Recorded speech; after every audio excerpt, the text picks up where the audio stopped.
Plus B को इधर रहने दिए और सी को हमने उधर ले लिया, ठीक है।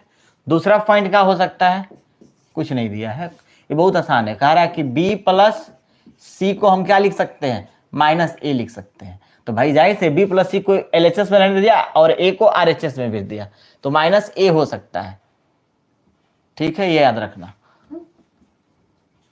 माइनस ए। तीसरा पॉइंट जो कह रहा है बाबू ध्यान से देखो, तीसरा क्या कह रहा है, ए प्लस सी, हम ए प्लस सी को माइनस बी लिख सकते हैं, बस यही तीन डाटा का है, इस तीनों डाटा को आप लिख सकते हैं। तो अब इसे नोट कर ले, इस टाइप में हो तो हम इसको इतना लिख सकते हैं। ये कोई टाइप नहीं था लेकिन फिर भी इसको समझ लो अच्छा सा, ठीक है। अब इस पे सवाल देख लो आप, एग्जाम्पल, इस टाइप पे एग्जाम्पल देखो। एग्जाम्पल पहला, सॉल्यूशन करते हैं इसका बाबू। चूंकि कितना दिया गया है तो a प्लस बी प्लस सी बराबर 0, तो इसलिए हम लिख सकते हैं बाबू, क्या लिख सकते हैं, पहला a प्लस बी बराबर माइनस सी, ठीक।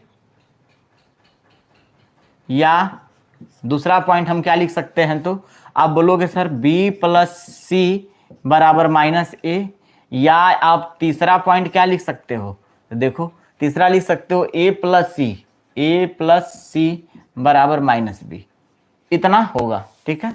यही हमारा सवाल में था, यही रिजल्ट, ठीक है।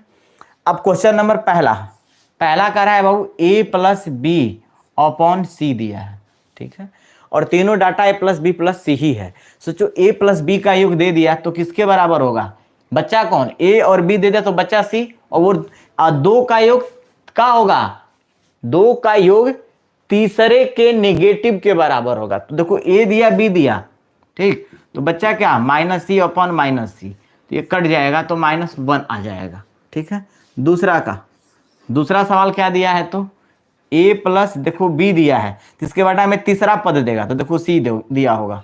चौथा में क्या दिया है, तो देखो b प्लस सी दे दिया तो बच्चा का b और c बच्चा, तो a बचा तो बटा में a देगा। फिर क्या कह रहा है बाबू c प्लस a, तो बच्चे में क्या बचा, b बचा।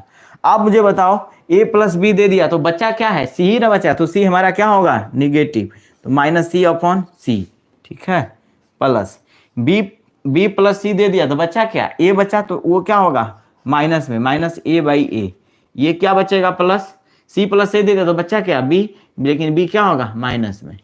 अब बताओ ये माइनस से माइनस खत्म, ये प्लस से दोनों c से c खत्म, यहाँ पे क्या बचेगा फाइनली, तो -1, यहाँ पे भी क्या बचेगा प्लस और माइनस, तो क्या बचेगा यहाँ पे प्लस, ऐसे कर दो माइनस, यहाँ पे भी क्या होगा बाबू, तो आप बोलोगे सर -1। जब इसे सोल्व करोगे तो देखो -1 प्लस में माइनस का गुणा तो -1 प्लस में माइनस का गुणा तो -1 बराबर -3, आपका आंसर हो जाएगा। बोलो किसी बच्चे को अगर डाउट हो, यहाँ पे -1 आएगा आंसर।